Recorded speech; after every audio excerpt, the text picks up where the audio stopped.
तो आइए हम जानते हैं कि हनुमान जयंती किस दिन पड़ रही है और हनुमान जयंती पर क्या उपाय करें जिससे कि आपको लाभ हो। हनुमान जयंती पर सबसे पहले हम देखेंगे कि हनुमान जयंती 23 अप्रैल 2024 को पड़ने जा रही है। हनुमान जी का जन्म प्रातः काल की बेला में हुआ है और हनुमान जयंती पर अगर आप चाहते हैं कि आप अपना कोई लाभ करना चाहते हैं तो हनुमान जयंती पर हम आपको कुछ उपाय बताएंगे। अगर आप चाहें तो उन उपायों को चुन करके अपना कार्य सिद्ध कर सकते हैं।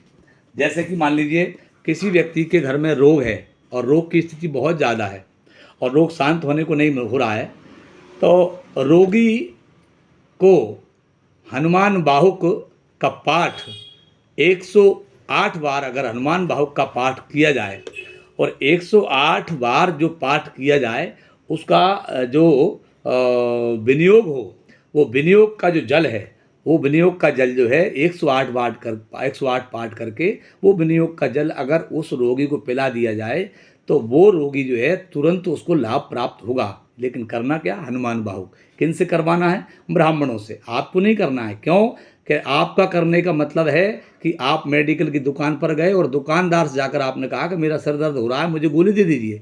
तो दुकानदार को असली में पता नहीं है कि तुम्हारा सर दर्द का कारण क्या है। लेकिन ब्राह्मण जो है जब करता है कर्म को, तो ब्राह्मण के द्वारा किया हुआ कर्म आपको फल देता है। तो आप दो विकल्प हैं, हनुमान बाहुक के 108 पाठ हनुमान जयंती के दिन अगर कराते हैं और हनुमान जयंती के दिन करा करके उसी हनुमान बाहुक से उस जल को अभिमंत्रित कर दें और वो जल जो है एक शीशी में भर के रख लें आप, तो प्रतिदिन आप केवल एक ढक्कन उस व्यक्ति को वो जल आप पिलाएंगे। ये हनुमान बाहुक में रोग के लिए। यही हनुमान बाहुक आपके दूसरे काम में क्या आएगा? आप मान लीजिए आप जो है आप अगर मान लीजिए कोर्ट का कार्य आपका ऐसा है जिसमें आपका विजय नहीं हो पा रही है कोर्ट कार्य में, तो कोर्ट के कार्य के लिए और राजनीतिक कार्य के लिए क्या करना है कि इसी प्रकार से 108 हनुमान बाहुक करने के बाद उसमें आप ब्राह्मण से कहें कि आप इस जल को पढ़ करके हमको एक शीशी में भर के दे दीजिए आप। तो उस जल को लेना है, एक ढक्कन बाल्टी में डालेंगे और एक ढक्कन जल लेकर के उसमें गंगा जल मिलाएंगे। एक ढक्कन में गंगा जल मिला करके उसी बाल्टी में डाल करके और उसके साथ गौमूत्र, ये 3 चीज़ें मिला करके आप उससे स्नान करना प्रारंभ करेंगे। तो इससे आपका कोर्ट का कार्य जो आपका है उसमें विजय प्राप्त आपको हो जाएगी। ये हमारा विश्वास है, प्रयोग किया हुआ है, आपको मनगढ़ंत नहीं बताया जा रहा है। इसके बाद आपको क्या करना है कि मान लीजिए आप ये हनुमान बाहुक नहीं कर सकते, पंडित जी से आप नहीं करवा सकते, तो उस दिन आपको करना क्या है? अगर आप ही करना चाहते हैं तो चूंकि हनुमान बाहुक पढ़ना आपके बस का काम नहीं है, तो अब आप खुद करेंगे। तो खुद को करना है तो क्या करना है कि गाय के कंडे का गोबर लाना है, गाय का कंडा लाना है और गाय का कंडा ला करके जो है उसमें आपको बैठना है लाल आसन लगा करके और हनुमान चालीसा ले लेना है और कम से कम 100 ग्राम गूगल और 100 ग्राम गूगल ला करके कंडे की जो आग है उस आग पर वो गूगल को आप छोड़ते जाएंगे। उसके धुएं की आवश्यकता है, अग्नि प्रज्वलित नहीं करना उसमें।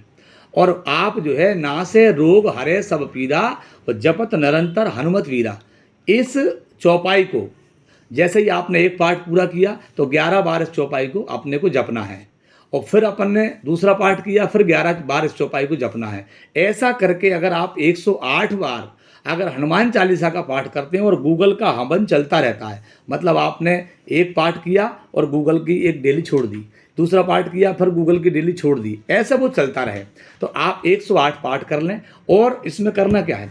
इसमें ये करना है कि जो बीमार है, जो व्यक्ति रोगी है, जो बीमार है, उसके लिए उसी हनुमान चालीसा से जो आपने पढ़ा है उससे, और वो जो चौपाई में बता रहा हूँ, ना से रोग हरे सब पीरा जपत निरंतर हनुमत वीरा, इस चौपाई से आप जो है उस जल को अभिमंत्रित कर लें एक गिलास में और उस जल को एक ढक्कन सुबह शाम, एक एक ढक्कन सुबह शाम जो है उस रोगी को अगर देते हैं आप, और एक ढक्कन से उसको देने के बाद उसको ऑटोमेटिक आप देखेंगे आपका रोगी ठीक हो जाएगा। ये हनुमान जी का विशेष प्रयोग मैं आपको बताने जा रहा हूँ जो हनुमान जयंती पर आपको करना है।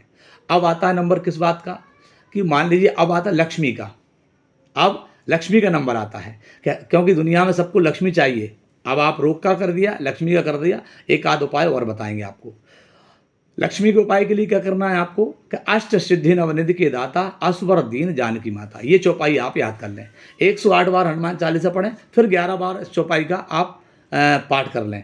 इस चौपाई का पाठ करें, फिर 11 बार इसका करें। इसमें भी हमको करना क्या है, इसमें हमको कमल गट्टा जो होगा, कमल गट्टे को घी में डाल लें, घी और शक्कर में, कटोरी में घी शक्कर ले लें और घी शक्कर लेकर के 108 कमल गट्टे उसमें ले लें आप। तो उसमें लेकर के जैसे ही आपने एक पाठ किया, एक कमल गट्टा आपने डाल दिया, उसके साथ गूगल मिश्रण कर लें आप। तो गूगल के साथ में मिश्रण करके कमल गट्टे का एक का हवन कर दी। एक पाठ किया आपने, और एक पाठ करने के बाद में आपने 11 चौपाई वो कर दी, तो आप उसका गूगल का हवन कर दें। ऐसा आपको ये काम कब करना है, रात्रि में, क्योंकि लक्ष्मी पूजन हम कब करते हैं दीपावली पर, रात्रि में। तो लक्ष्मी की साधना रात्रि में करेंगे आप, तो ये आपको पूर्णिमा के दिन विशेष लाभ देने वाली होगी। और ये मानिए आपके घर में धन रुकेगा, और बराबर नौकरी जिसकी नहीं लग रही है नौकरी लगेगी, व्यवसाय में हानि हो रही है व्यवसाय में लाभ होगा आपको। किसी भी प्रकार का धन संबंधी समस्या के लिए ये उपाय आप करें कि अष्ट सिद्धि नवनिधि के दाता, असवर दीन जानकी माता, और 108 हनुमान चालीसा के पाठ, प्रत्येक हनुमान चालीसा के बाद में 11 बार इसको पढ़ना है और ये इसका हवन करना है। बस इतना आप कर दें रात्रि भर, रात्रि में जब भी जितनी देर में आपसे हो जाए, बस इतना करके आप देखेंगे कि आपको लक्ष्मी प्राप्ति, बिल्कुल अटूट धन संपत्ति आपको प्राप्त होगी। लेकिन ऐसा नहीं है कि हनुमान चालीसा प्राप्त किया, पाठ किया और आप सोच रहे हो कि प्रातः काल उठ करके 2 किलो सोना मिल जाए, ऐसा संभव नहीं है। लेकिन हाँ, ये कि धीरे धीरे जो है आपको ऐसा लगने लगेगा कि हाँ, मेरा व्यवसाय बढ़ रहा है, मेरी नौकरी में मुझे लाभ हो रहा है, और मेरे घर में धन की बरकत हो रही है, मेरे जो काम रुके हैं वो सारे काम होने लगे हैं। ठीक है, इसी के साथ आज हनुमान जयंती के लिए बहुत बहुत शुभकामनाएं आपके लिए। धन्यवाद, बहुत बहुत आभार, और बहुत बहुत आपको बधाइयाँ हनुमान जन्मोत्सव की। जी, जय जय श्री राम, जय श्री राम।